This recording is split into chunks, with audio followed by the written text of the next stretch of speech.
He was trying to be all spiffy.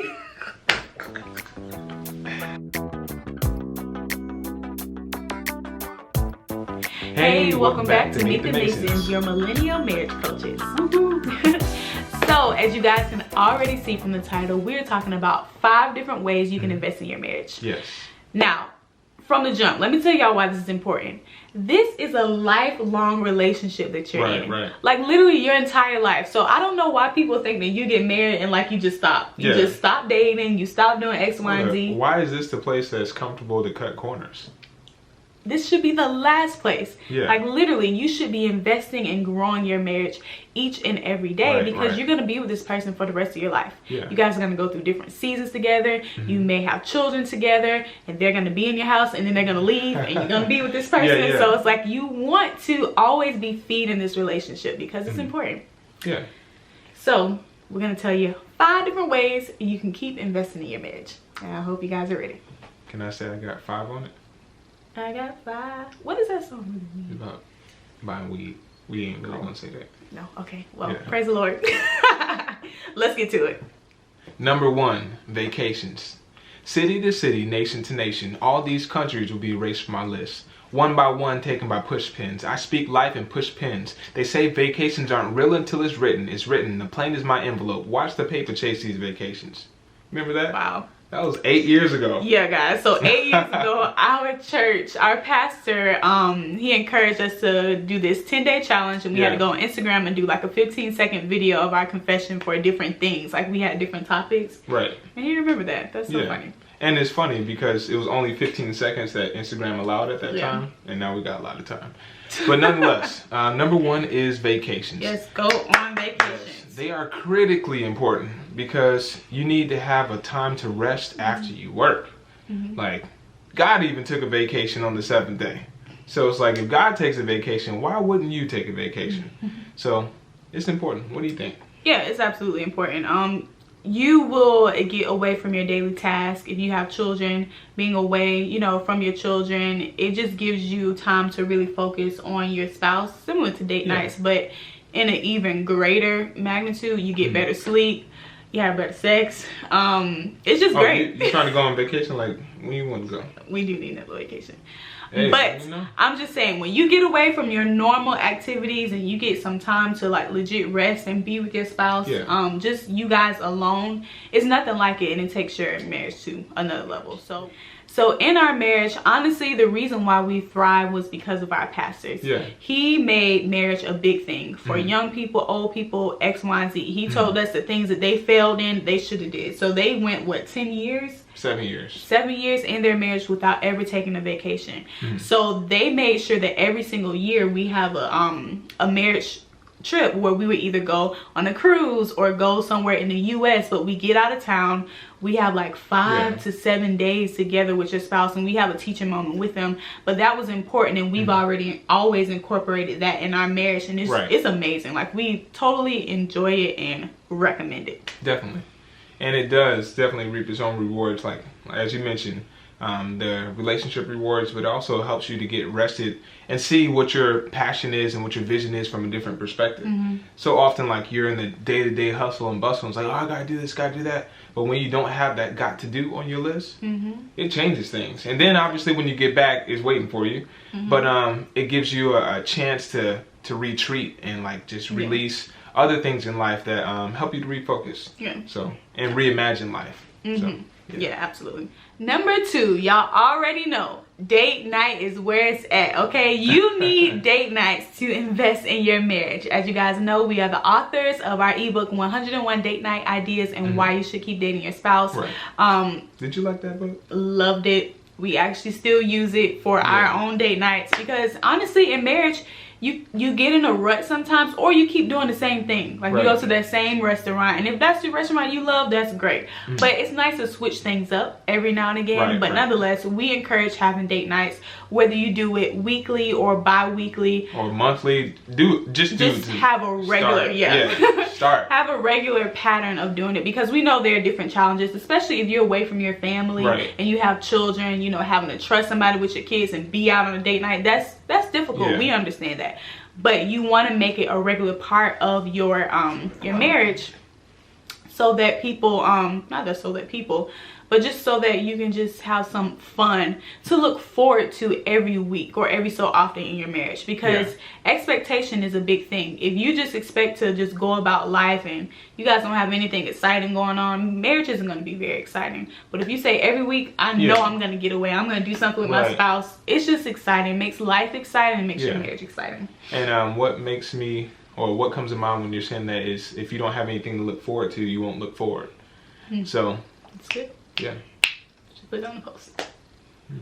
Number 3, find a marriage ministry. That could be at your local church, your community, with some family members, friends. Ministry does not always mean literally church. Ministry means assistant. Like you're literally serving your marriage. Find a way for your marriage to be served. So if you can put yourself in a position to receive good food, not just like going on date night and eating meals, but like something that's going to nourish your relationship is critical, because a lot of times you can feed each other, you can supply needs toward each other, but sometimes it's good to get external support. It's just like if we go and we clean our house, I can clean the house on the inside, but I'm not typically going to be pressure washing the house or fixing the roof or whatever the case may be. So when you have a different perspective to get you towards your goal, it's really great to have a ministry to support you and to support your relationship towards your goals at the end of the day. Yeah. So if you don't have a marriage ministry at your church, one thing we would recommend is look on YouTube. There are different pastors who have different sermons and lessons on marriage. Like we love Dr. Tony Evans, Dr. Miles Monroe, who really teach on the foundations of marriage and what it should be like. So I would recommend that if you guys have a night where, or even while you're doing the dishes, if you guys are doing whatever together as a family, you have that playing, just having the word feed into your marriage. You absolutely need that, because God founded marriage. So you need him to be the center of your marriage, and with him and, you know, his word being incorporated in your marriage, you're going to get stronger and stronger in that way. And if y'all watch any of our videos, I always have something silly from time to time. Did y'all notice that she said, while I'm washing the dishes? She said that while you're washing the dishes. What? I said while you're washing the dishes? No, I didn't. Yeah. Did I say that? Oh my gosh. While you're washing the dishes? I feel like that's been a running thread through this whole month is the dishes. I don't know if you were talking to them or you're talking to me, but you said about like while we're. No, you said like while you're washing the dishes. Anyway. Nonetheless, who washes dishes in y'all house? Let's talk about that. We want to know who washes dishes in your house. Let's go to the next one. Anyway, guys, y'all know us. Praise the Lord. It actually has gotten a lot better, but we ain't gonna talk about that. Why? Because we don't need to. Maybe we'll go live and talk about the dishes. That'll be so funny. That'd be hilarious. All right, let's get to the next point. Call it dirty dishes. Oh, that's funny. That would be funny? Yeah. Yeah, because if you say clean dishes, it's like, that's not really hilarious. But dirty dishes. You'll be like, what is this going to be about? Right. Look, we letting you guys in into our thought process behind the scenes stuff. Okay, nonetheless, let's go on to the next point. Number 4, take courses. Yes, people have marriage courses. What? One of those people being us. Wow. So we are establishing a Purpose Partners course, and if you are interested in signing up, then you should definitely be a part of it. It helps you be around a community of other people who are invested in their marriage. They love God and they want to grow just as much as you do. And let me tell you, having a community when you're young, or no matter how old you are, but being around other people who are married and, you know, they're serious about their marriage, it just makes life better. Did you say that on purpose? Yes. It's called the Purpose Partners course. So you definitely want to be a part of that. We will have a link below. But yeah, find different ways to educate yourself about marriage. Like we said earlier, this is a lifelong commitment. Like, you're with this person for the rest of your life. Learn together. Encourage one another. Be entertained together. Do all these different things. But you want to make sure you're taking courses about different ways you can improve. Especially in different areas like finances or communication or intimacy and things like that. And the thing is people only get education in things that they value. So if you're going to go to college, you value that education, or you value the outcome of being that doctor, that physician, that lawyer, whatever the case may be, as a specialist perspective. Obviously, there's different fields and labor styles, but when you're interested and invested in your marriage, you want to get an education. When you're interested and invested in your money, you don't just randomly pick a stock. You do some homework. So When your spouse is good stock, it's worth doing the homework. Number 5 is you want to sow into your marriage. As we mentioned a moment ago, you get an education for things that you want to invest in. But if you're going to invest, you need to have a seed to sow. So when you're investing in your marriage, make sure you pull yourself in there. Don't just like, oh, let me just hang around, just like float around. No, be invested, be grafted into your marriage. Because what you sow into it, you get out of it. And any tree that has good roots has good fruits. And this is definitely where you have good fruit, is your marriage. Absolutely. We definitely walk by biblical principles. That is just the foundation of our entire life and also in our marriage. So with Galatians 6:9, it says, whatsoever you sow, you shall reap. Yeah. So literally, if you want to see love in your marriage, sow love. If you know you need X, Y, and Z in your marriage, sow that, and then you'll reap it back. There was a message that we watched, I think it was by Dr. Miles Monroe. Basically, as women, we're womb mans. Not just a woman, but a womb man. So whatever a man deposits on the inside of us, it multiplies, and that's good or bad. So when he deposits his seed on the inside of us, we create and grow and birth a whole child. But it's the same with what, you know, the words that he sows into me. If he sows great words into me, that I'll have confidence to be able to go forth and do things that I want to do. But if he sows negative things into me, then there's havoc in our marriage, or you know, it just causes a spew of other different things. So you have to be careful how you're sowing your words, your actions into your marriage, because it really is going to make up your marriage. So if you want better, sow better. Be that active participant, like Jared was saying, within your marriage. All right, cool. So one thing to add on to that is definitely that it's important for me to sow, for you to sow in our marriage, but that does not mean the sower is the source. God is our source. We understand that. And with God being our source, we also have an equal job of uprooting things that have been sown that we don't want to have a harvest of. Because you could sow something into me, or I could sow something into you that I don't agree with, or that I don't like.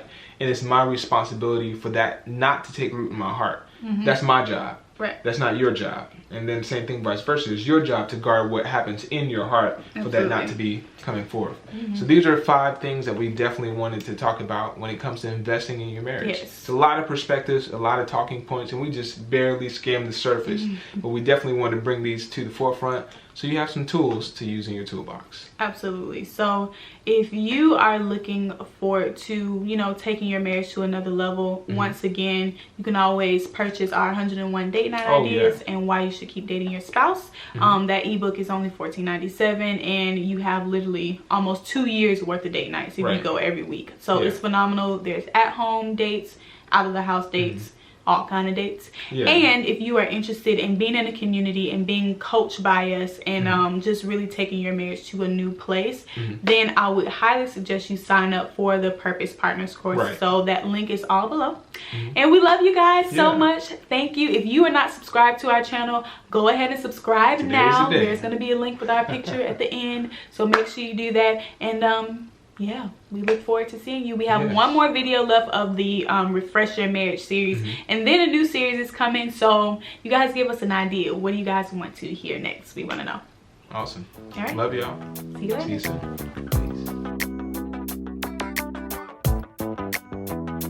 Peace.